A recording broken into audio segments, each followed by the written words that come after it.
So initially I wasn't going to make this video, and a lot of people were asking ASpec, what do you actually think of 2.2? And overall, I think 2.2 is an excellent addition.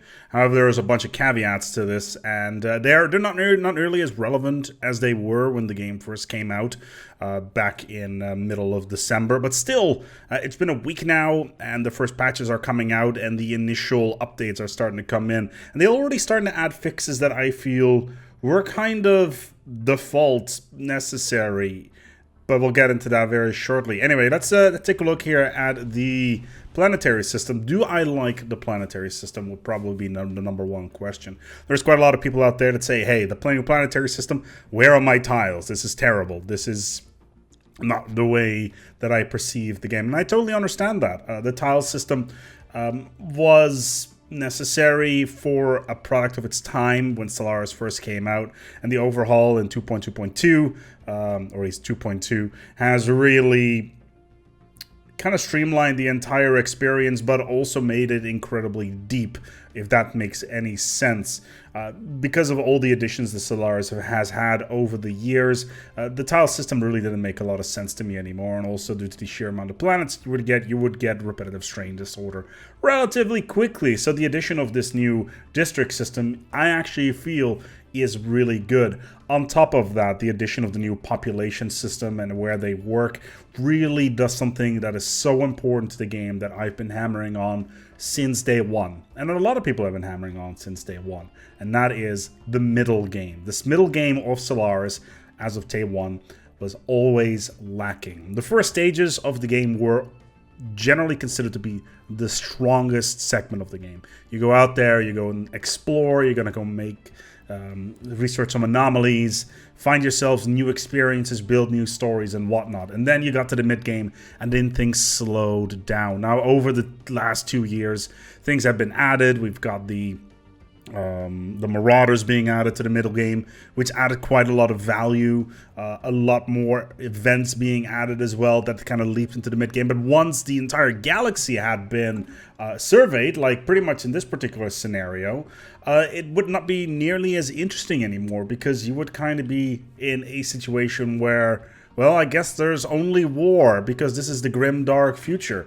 And that is fine in itself, but the changes to the economic system has completely overhauled the power in the mid-game, which is something that I think is incredible and so important to the lifespan of this game, because we've got a new person in charge of the game. Martin Onworth has moved on to a new product, which is currently unannounced, but that does not mean that the game is not going to continue developing. Daniel Moragord will be taking over, and I'm very excited to see where he goes with this, especially considering on the stream where they discussed, hey, I'm moving on, they kind of tapped into what they want to do next, which is a diplomacy update. And kind of harkening back to that, the diplomacy update is going to be rather interesting in terms of the new job system, the new pop system, being able to specialize in diplomacy and espionage. I think is going to work incredibly well with this new pop and system, as well as with this new economy system. Now, that does not mean that at launch there were a bunch of issues. First of all, something that is going to be fixed very soon is the amount of alloys that are being produced by an alloy specialist. So we quickly pop over towards the specialist. Do I actually have, yeah, metallurgist. They generally currently now produce 2.3 for 6 minerals. That's going to go, and that's going to change to 3 being generated by 1 metallurgist, which is actually really good. One of the biggest issues that I had is that there is just not enough alloys at the start of the game to really flex your wings, and it's very hard to keep building up that fleet and trying to focus on your economy, because you're starting to get into the first 100 years of the game. You get to 150 years into the game, and you still have a tiny fleet. And previously, that was totally not the case. You'd be roaming around with fleets of 20k, 30k, 50k, and that's completely different from what it is right now. So there's still quite a lot of balancing that's going on with the economy. And I've actually thought quite a lot about this regarding the balancing stuff, and I wasn't initially going to make a video about this, but it turned out that the team over at Paradox Interactive very much agreed with that, and they basically said in the latest patch update that, yeah, we're going to fix the entire economy. Now, this basically screams to me a little bit that 2.2 Le Guin needed a little bit longer in the cooker, slightly longer in the oven because of balancing issues, and it feels like they tried to push the expansion onto the market in early December so they could take 3 more weeks to polish it all up before they all went away for Christmas and get the sales revenue in for Q4 2018 just to round off the year. Which by itself, you know, I guess it makes sense, but it's a little bit disingenuous. Of course, this is all complete and total speculation. This may not be true, but that's kind of what it feels like. I don't know how it is with you guys out there as well. 2.2 Le Guin could have had a little bit more time in the cooker. And interestingly enough, this also involves the QA process. I do not understand how the following could have just slipped through their fingers, because what I'm about to show you, I've shown it already in a couple little broadcasts, but yeah, this is completely batshit insane what I'm about to show you. Behold, I have 1,600 motes in my portfolio. Let's sell a bunch. How much would I get? Oh, I would get 11,200 energy if I sold 1,000 motes, because this is the return value. 1 mote for 11 energy. Oh boy, let's sell it and get money. But what is this? All of a sudden, the amount of money that I had, for that I could buy the same amount of motes for a lot less money. So let's buy it. And look at that. I can get 11,000 and 24,100. And oh my god, this is literally printing money. How did this slip through Q&A? It completely boggles the mind how that actually got through.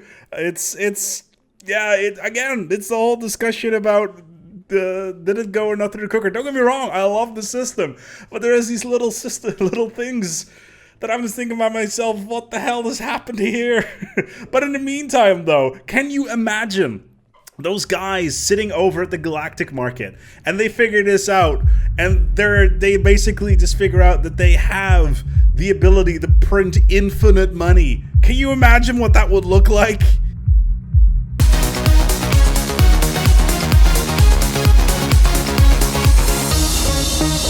But yeah, I totally understand some of the annoyances by people.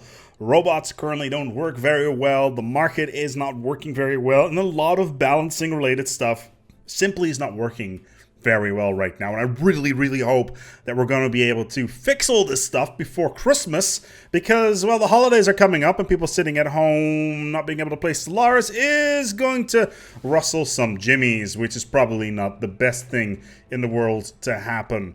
Regardless, yeah, overall, just to quickly recap, 2.2, I think it's an excellent update. I think it's amazing, but it needed more time in the cooker, and that's what we're seeing the fallout from right now, with multiple patches, multiple hotfixes coming in to rebalance the economy, to rebalance the market system, and whatnot.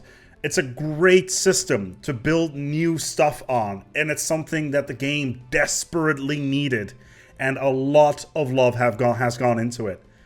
But it needed more time, in my opinion. In the meantime, thank you so much for watching. Leave your opinion below as well. I'm really curious about what you think happened here, and whether or not you agree with this particular statement. Did 2.2 need it longer in the cooker? I think it does. Maybe you don't. Give me a reason why. But yeah, we're gonna wrap it up here. Thank you so much for watching. If you like this video, feel free to give it a subscribe. And yes, we may be doing some more dumb stuff like that one clip that we won't talk about in the future, but we'll see. Until next time, take good care of yourselves, and as always, each other.